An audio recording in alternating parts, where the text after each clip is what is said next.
Hello दोस्तों। बहुत दिनों के बाद में हम लोग बात कर रहे हैं और आपसे बात करने का मौका मिला। पिछली बार मैंने टेम्परेचर पर एक वीडियो बनाया था और उसके बारे में कुछ बातें हुई थी। और इस बार इस वक्त कुछ थोड़ा सा सर्दी का मौसम है, तो हम बात करेंगे बीपी की, ब्लड प्रेशर की बात करना है कि इसमें क्या क्या परेशानी लोगों को होती है।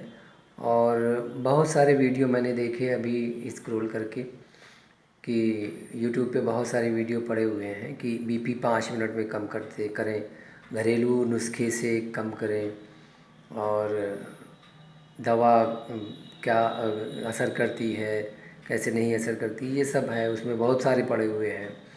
लेकिन मैं उन सब कोई ट्रीटमेंट मैं नहीं बताने वाला हूँ, कोई ट्रीटमेंट मैं नहीं बता रहा हूँ, ना घरेलू ना ये डॉक्टरी, कुछ भी नहीं। मैं सिर्फ ये बताना चाहता हूँ जो पेशेंट हमारे यहाँ हॉस्पिटल में आते हैं और वो जो गलती करते हैं, मैं उन गलतियों को पॉइंट आउट करूँगा और उसके बारे में मैं बताना चाहता हूँ। देखिए, ब्लड प्रेशर एक ऐसी बीमारी है जो एक बार हो जाती है तो वो रहती है, और कभी बहुत कम ऐसा होता है जो कभी एक में पर्सन को हुआ, किन्हीं कारणों से राइज़ हो गया बीपी और उसके बाद में वो डाउन हो गया और उसके बाद में वो नॉर्मल रहा। ऐसा बहुत कम होता है, किन्हीं ख़ास कारणों वजहों की वजह से वो कभी बढ़ जाता है और फिर उसके बाद में वो डाउन हो जाता है, बराबर हो जाता है, तो वो तो अलग बात है। लेकिन बीपी का मरीज़ जिसको कहा जाता है वो ये कि उसका ब्लड प्रेशर हमेशा नॉर्मल रहे, नॉर्मल से ऊपर रहे। अब ये नॉर्मल क्या है, मैं इसमें ये भी आपको बताना चाह रहा हूँ कि इसमें नॉर्मल ब्लड प्रेशर आप डिसाइड नहीं करेंगे, और आप जो लिटरेचर पढ़ रहे हैं, जो छोटा मोटा लिटरेचर व्यक्ति के पास होता है, आदमी के पास, उससे डिसाइड नहीं कर सकते आप कि वेरी करता है हर व्यक्ति का, प्रत्येक आदमी का वेरी करता है ब्लड प्रेशर, उसके एज और हाइट और सरकमस्टेंसेस के ऊपर वो डिपेंड करता है। तो ये हम डिपेंड ये नहीं कहेंगे कि 120 और 80 के ऊपर होगा एक तो ऐसा हो जाएगा। 120 एक स्टैंडर्ड पैरामीटर है, जो एक स्टैंडर्ड बनाया गया है, और वो स्टैंडर्ड है। तो उसमें डॉक्टर बताएगा कि आपको कितना होना चाहिए, आपकी एज क्या है, आप डिसाइड नहीं करेंगे उसमें। एक ये गलती मत करें कि आप यूट्यूब में पढ़ लिया कि 125 से 120-80 होता है तो हमारा 140 और 80 है तो ठीक है, या कुछ भी इस तरह से। एज के हिसाब से सारी चीज़ें होती हैं और वेट के हिसाब से चीज़ें होती हैं, वो सब चीज़ देखता है डॉक्टर, फिजिशियन देखता है, ठीक है। तो उसमें एक चीज़ की गलती ये ना करें कि आप डिसाइड मत कीजिए कि मेरा ब्लड प्रेशर कितना है, आपको कोई तकलीफ़ होती है। दूसरी चीज़, तकलीफ़ पे ये मैं बताना चाहूँगा कि लोगों को कहना है कि सिर में दर्द होना, ठीक है, और हेडेक होना, चक्कर आना, डिज़नेस है, ठीक है, नाउज़िया बताते हैं, ये सब बहुत सारी चीज़ें लोग बताते हैं। और कुछ चीज़ें किताब में भी आपको मिल जाएंगी, बहुत सारी चीज़ें। लेकिन एक साइलेंट फीचर भी होता है ब्लड प्रेशर का। मैंने बहुत से मरीज़ों को देखा है जो बीपी की कंप्लेन नहीं करते हैं, कभी उनसे पास्ट हिस्ट्री नहीं मिलती है, लेकिन अब जब आप ब्लड प्रेशर उनका चेक करेंगे तो आप देखेंगे कि ब्लड प्रेशर उनको है। और कंटिन्यू चेक कीजिए 2 दिन 3 दिन, तो आपको दिख जाएगा कि वो कंटिन्यू है। ऐसा नहीं कि वन टाइम ही राइज़ किया है, नहीं, ये साइलेंट फीचर भी होता है। ये सबसे बड़ा फीचर है जो आदमी को बहुत ही ख़तरनाक साबित होता है।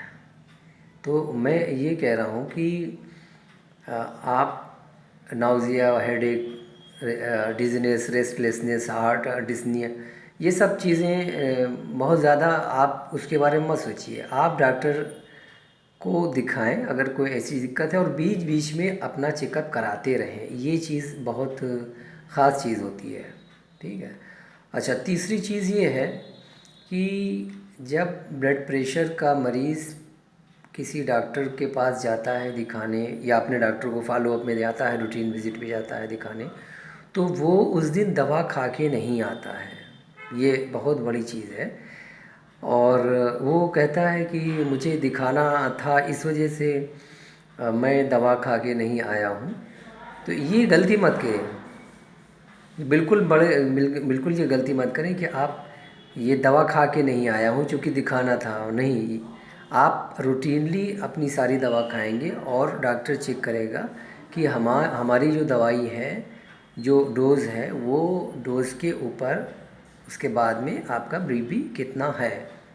अगर आप दवा नहीं खा के आएंगे तो वो तो बढ़ा हुआ दिखाई देगा, और वो बढ़ा हुआ दिखाई देगा तो उसको डिस्टरबेंस होगा, डोज़ उसको डिटर्मिनेशन में उसको प्रॉब्लम आएगी, ठीक है। तो ये मत करें, ठीक है। और चौथी चीज़ ये है कि बीपी की दवा जो है, वो कुछ लोग कहते हैं कि मैंने खाना नहीं खाया था, नहीं खा पाया, ये वो। तो बहुत ज़्यादा खाने के ऊपर उसको डिपेंड ना कीजिए कि खाना ही खाएं तो खाएं। कभी आप सफ़र में हैं, नहीं खाना खा पा रहे हैं, तो कुछ आपने स्नैक्स वगैरह ले लिया, चाय पी लिया, तो उसके बाद में भी आप दवा ले सकते हैं। और अगर कोई ज़्यादा वो नहीं है तो समय समय पे आप दवा लेते रहें। और सर्दियों में अपने आप को ठंड से बचाएं, वार्म अप रखें। सर्दी से बॉडी श्रिंक कर जाती है और बीपी राइज़ कर जाता है, तो इसके लिए ये बहुत ज़रूरी है। और कभी भी आप को कोई दिक्कत होती है, या आपको लगता है कि ये नेक्स्ट चीज़ मैं ये बता रहा हूँ कि अगर आपको लगता है कि आपका बीपी राइज़ हो रहा है, कोई दिक्कत है, तो आप बीपी इलेक्ट्रॉनिक बीपी मशीन से, या जो भी आपके पास अवेलेबल है, अगर कोई आपके पास में डॉक्टर है, तो उससे आप रूटीनली सुबह शाम 2 टाइम बीपी नपवाएं। और ना, एक पर्चे के ऊपर लिख लें डेट, एक बार एक लाइन में, एक कॉलम में डेट, उसके बाद में बीपी, और उसके बाद में उसके सामने समय। और ये 3 दिन कम से कम करें, और उसके बाद में आप अपने कंसल्टेंट को दिखाएं और उसको बताएं कि ये मेरा बीपी मेज़रमेंट है 3 दिन का, और इसमें देखिए कि क्या है, हमारा बढ़ा हुआ है। तो वो जो है एक मीन बीपी वो निकाल लेंगे, क्या है, औसत क्या है, तो उनको ये पता चल जाएगा। उससे उनको काफ़ी सहायता मिलेगी और आपके हेल्थ के लिए काफ़ी फ़ायदेमंद होगा।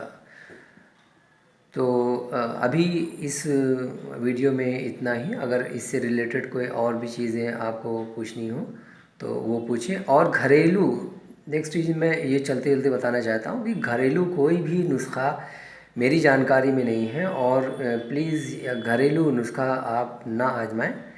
और अगर घरेलू नुस्खा आजमाना चाहते हैं तो पहले डॉक्टर को अपने बता दें, कॉन्फिडेंस में ले लें कि मैं ऐसे करना चाहती हूँ, क्या मैं कर सकती हूँ। या आप उनके सुपरविज़न में रहते हुए वो चीज़ आजमाएं, ताकि वो क्या घटता है, नहीं बढ़ता है, हो सकता है ज़्यादा ही घट जाए।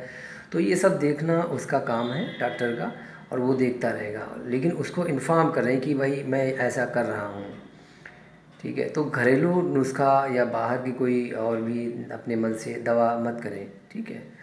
अपने कंसल्टेंट के ऊपर पूरा भरोसा रखें। अगर आपको उसके ऊपर कम भरोसा है तो आप दूसरे आदमी को के पास जा सकती हैं, दूसरे डॉक्टर के पास जा सकते हैं। और ज़रूरी नहीं है कि एक आदमी आपको सेटिस्फाई करे, तो आप दूसरे को के पास भी जा सकते हैं।